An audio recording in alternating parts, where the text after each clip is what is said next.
With so much information out there about relationships, we're also now hearing a lot more about our needs. This is a good thing because the more we understand what our needs are and how to get them met, the better we'll feel.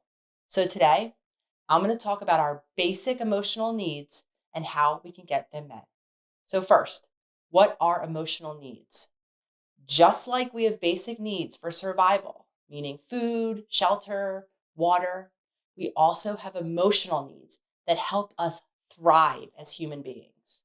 Now, of course, we can survive without our emotional needs being fully met, but when our emotional needs aren't met, we can actually become physically, mentally, and emotionally unwell, which is why it is so important to understand what our needs actually are, because in reality, so many of us are so disconnected from our needs. We weren't taught how to meet them, or when we had needs in childhood, some of us were shamed for having them. So much of our healing is about getting back in touch with our emotional needs. When our emotional needs are met, we're actually able to feel calmer, more peaceful, and we're able to simply be ourselves. When our needs are not met, we end up feeling hurt, frustrated, and resentful. So now let's explore our 7 core emotional needs. Our first core emotional need is a need of belonging. Belonging comes from knowing that we have a purpose or a meaning in our life.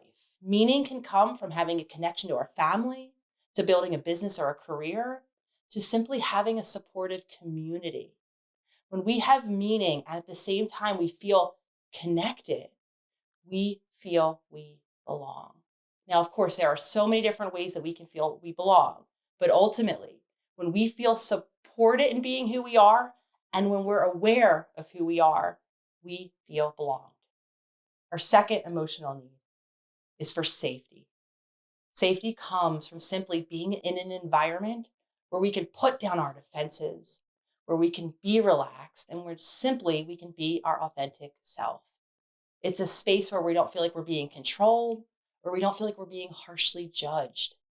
When we feel safe in our body's nervous system is able to go into a parasympathetic state, actually helping us connect to ourselves and the people and the world around us. Our third core emotional need is for decompression.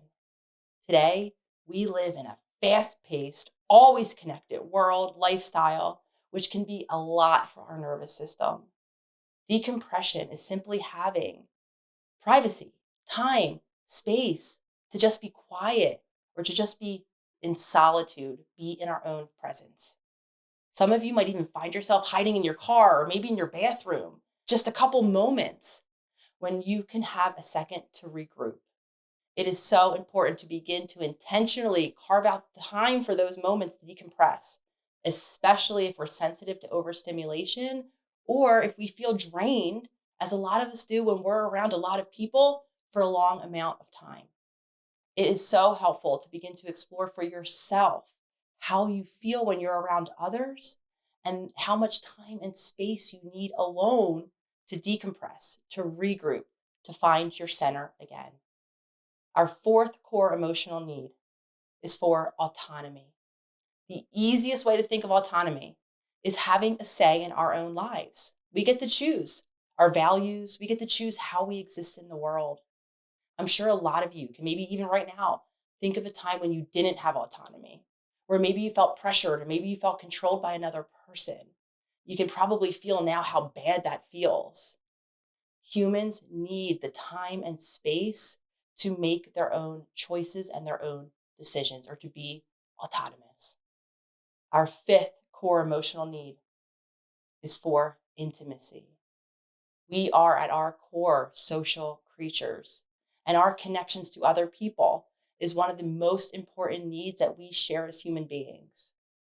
Emotional intimacy means having someone else that's attuned to us, that's interested in how we think and how we feel, and that values their connection or their relationship with us. You can probably even right now think back to a relationship where you felt at peace, where you felt safe and accepted for being who you are. You felt safe and secure in that relationship, so probably you wanted to spend a lot of time with that person. The opposite is also true. When we don't feel that sense of emotional intimacy, that sense of being known by someone else, we end up feeling lonely, isolated, and sometimes even depressed. Our sixth core emotional need is for challenge and growth. We actually grow through challenges or through stress. Anytime we're in a situation that's outside of our comfort zone, we're learning about who we are, about what we want, about how to solve problems. This is why we need challenge in our life, and we need something to work towards. When we have something that we're working towards, we give ourselves an opportunity to solve problems that happen along the way, to create new opportunities, and ultimately, again, to learn not only about ourselves, but to learn how to trust ourselves. All of these things bring us confidence and end up helping us grow as human beings.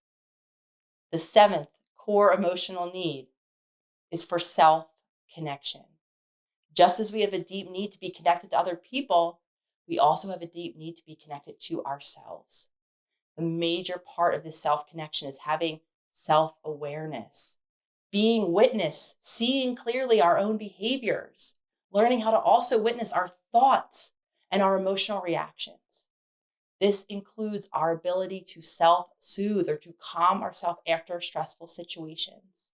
A lot of us end up seeking comfort from other people, which is equally important, but also important to make sure that if and when someone isn't available, we have the tools to calm ourselves. We have the practices to bring ourselves back into a calm, regulated state. I want you all to begin now. Take some time. Begin to reflect on your own needs in each of these areas. You might notice that in some of these areas, your needs are fully met. And maybe in other areas, your needs aren't yet met at all. And that's okay. That's a very natural part of human relationships. Stay tuned. Next time, I'm going to talk a little more about practices that you can begin now to help better meet your core emotional needs. And as always, I'd love to hear from you in the comments. Do you feel like your core emotional needs are being met? And if not, leave it in the comments, the ones that aren't.